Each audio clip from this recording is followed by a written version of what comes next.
Holy smokes, after what seems like forever, and unlike the Empire of Carthage, I am returning. So the Romans, I guess, couldn't keep me down. Alright, first off, you all are going to notice from my last Carthage video that I'm actually in control of Rome, whereas at the end of the last video I didn't exactly have control of Rome. Well, when I made the last recordings, I ended up with a couple of minutes of extra footage, but I lost it somehow when I moved the computer and everything. But don't worry, the only thing that was in Rome was one last SPQR, General's Bodyguard, and they quickly and easily met their fate. So now all that's left of the Romans is to kind of wipe out the plague of Julii there in the north, and then there's, I think I mentioned it before, it's pretty much a parasitic infection of Brutii is probably going to be all over the Greek peninsula here and Asia Minor. On the other hand, we're doing pretty well. I think the Romans captured Massilia a while back in kind of a freak accident, but shouldn't be long before I retake that city as well. It's under siege. In fact, let's go ahead and take it right now. Well, I say that, I gotta wait until I get my rams. So my empire is on auto build. Everything should be managing itself pretty much, and I'm still profitable, which is good. Let's go ahead and end this turn. We are besieged. Okay, looks like the Gauls are going to go ahead and try and get in a fight with me. I kind of expected that, and it seems like I had sent some troops up there not too long ago to deal with just such a situation. I'm going to retrain as many troops as I can. I need to build some buildings in Rome. Kind of get that city under control. It looks like they have a case of the plague right now, which sounds pleasant. I think we should all go on vacation there. I really would like to go see Rome one day, but definitely not if they're having a bout with the plague. Of course, I think that's a little bit less common in today's world, which is probably a good thing. Prepare for battle. Let's go ahead and assault Massilia. We should be able to easily capture the city, so there's only 80 men defending. So we are now in control of Massilia, and a lot of you are going to think this is mean, because these are Carthaginian citizens, but every time I take a city I just go ahead and exterminate the populace. And the reason being is they just get a little bit too fussy, and I don't really like putting up with them. Call me a mean leader, I guess. For those of you who are wondering, I know I mentioned it earlier, and while I'm taking care of some, I guess, administrative business here, I did take a job with Walmart at their home office in Bentonville, Arkansas. So I now live in northwest Arkansas, and I enjoy it very much. It's been great to me up here. I got a great apartment, and I like my job, and I get paid nice, which is always a plus. So yeah, I took kind of a beginning management position, kind of an engineering job with Walmart, and I'm loving it. So I want all of you to live better and save money. Little corporate slogan for you. In any case, we need to repel the Gauls, but it's quite possible that their troops here are much better than mine. They could have swordsmen and stuff, so I'm going to wait for them to attack, and we'll see what happens there. And let's go ahead and end another turn.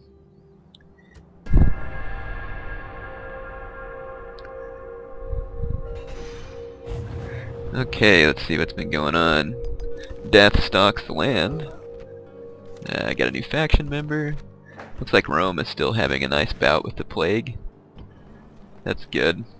Everybody loves some plague.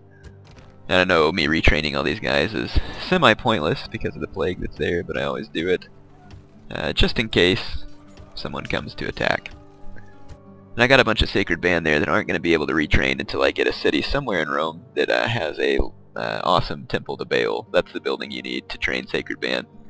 Oh, and speaking of, I don't remember the exact historical references, but someone asked me not too long ago about the Carthaginian Sacred Man, because most people are familiar with the Sacred Band of, I guess, I don't know how you say it, Thebes, Thebes, however it's pronounced. Anyway, I just got a pretty cheap defeat there, but oh well, it's Navy, I don't really care.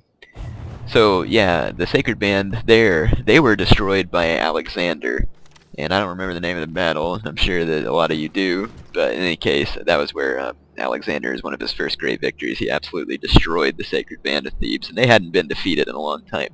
Now the Sacred Band of Carthage was, they were also hoplite troops, and I'm sure that Carthage kind of copied the idea off of the Greeks. A lot of times, you know, Carthage would do stuff like that. And they were some of the few professional forces that Carthage actually fielded, because as most of you know from Hannibal's excursions, generally speaking, Carthage didn't maintain a professional army. They just used mercenaries for their purposes. Looks like Rome's building. Anyway, so the Sacred Band in Carthage was an elite group of Carthaginian nobles, and a long time ago, I want to say it was in the 500s, 400s, and I think the latest mention of them is in the 300s BC, and that's when they were absolutely destroyed fighting against the Greeks in Sicily. Again, I don't remember the name of the battle. I'll have to look it up. But there was... Let's see what they got in their army here. I actually think I can take these guys. Let's go ahead and fight this.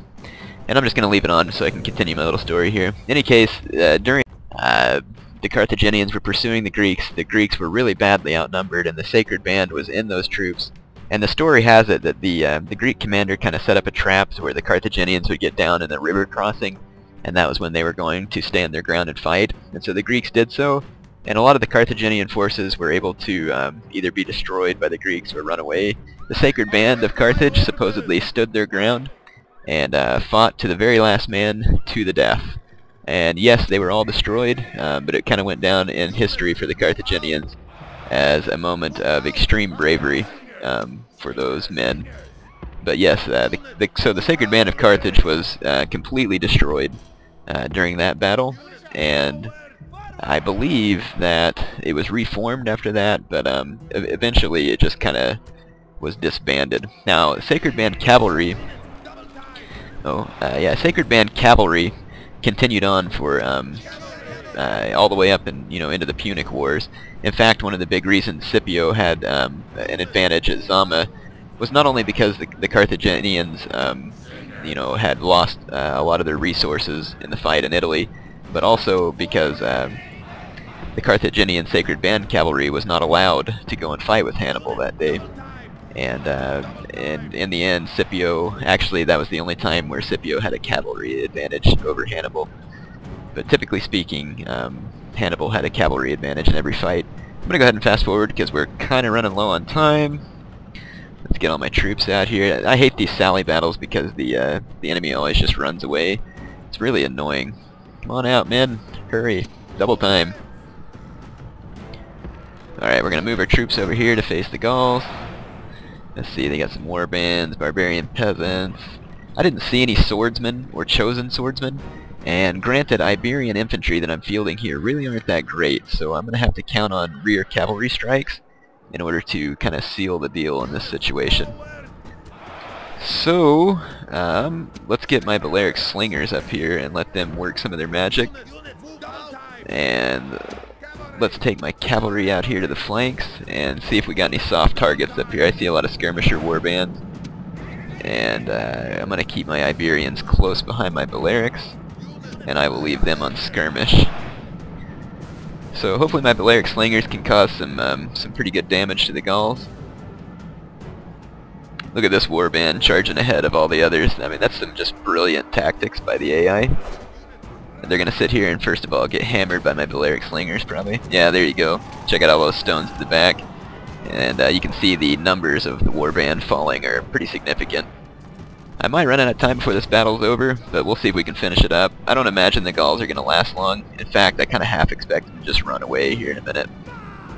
So my Balearic slingers are just going to keep working their magic, and I am going to run down all of these skirmish units that the Gauls have brought with my round shield cavalry. And that's about all that round shield cavalry is good for, well, other than setting up ambushes and stuff like that. Some of this barbarian light cavalry just intercepted me there. That's where the enemy general is. I suppose the enemy general had a death wish. I don't know. Generally speaking, if I was facing 150 enemy cavalry that were superior to me, I don't think that I would have engaged them in direct combat like that. Oh, this barbarian light cavalry here is going to cause me a little bit of damage because they have better position on the hill there. But they're going to rout fairly quick. The Gallic morale is going to be pretty poor at this point. So there my Balearics had to skirmish back. The Gauls are starting to charge my infantry lines.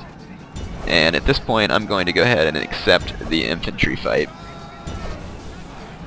Just checking my cavalry. Here they are mopping up some barbarian peasants. And I'm just going to charge into this this disorganized unit of skirmishers here. Look at that, it's going to be a massive destruction. Anyway, I'm out of time for this video. I'm going to finish this off. You won't get to see the battle results. Man, I'm glad to be back. I'm going to be making videos hopefully every day for the time being, and I look forward to it. So I hope you all are ready for the Carthage campaign to push into its final phases, and then maybe we'll get on to Rome Total Realism. Anyway, good to be back. Hope you enjoyed the video.